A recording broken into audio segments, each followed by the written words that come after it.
Habari na karibu mtazamaji wa Tugenda TV katika mwendelezo wa matukio mbali yanayotokea nje na ndani ya Tanzania.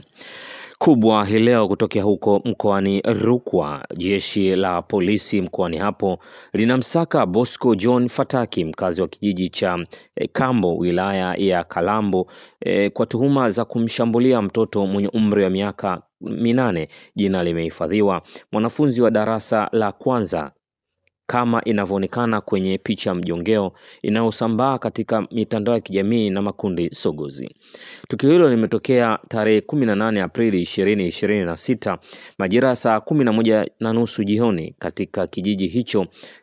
Ni kwamba mtuhumiwa alimpiga mtoto huyo kwa waya wa umeme huku akiwa amemfunga mikono na miguu kwa kutumia kamba.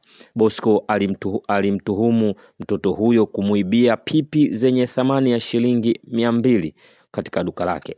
Kutokana na shambulio hilo, mtoto huyo alipata majeraha sehemu mbalimbali za mwili ikiwemo mgongoni, mabegani na kichwani. Mtoto huyo alipatiwa huduma ya matibabu katika zahanati ya kijiji hicho na kuruhusiwa. Hali yake inaendelea vizuri. Baada ya tukio hilo, mtuhumiwa Bosco alitoroka kabla ya kutiwa nguvuni. Juhudi za kumtafuta zinaendelea ili akamatwe na kufikishwa kwenye vyombo vya kisheria.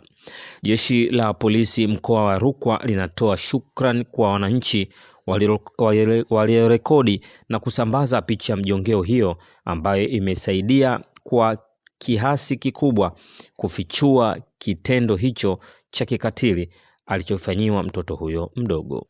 Jeshi la polisi linaendelea kulaani vitendo vya ukatili dhidi ya watoto na linatoa wito kwa baadhi ya wananchi wenye tabia kujichukulia sheria mkononi kuacha tabia hiyo, badala yake wafuate utaratibu wa kisheria pindi wanapotendewa uhalifu wa aina yoyote. Aidha, jeshi la polisi linatoa wito kwa wananchi yeyote mwenye taarifa za alipokimbilia na kujificha Bosco John Fataki asite kuziwasilisha ili akamatwe.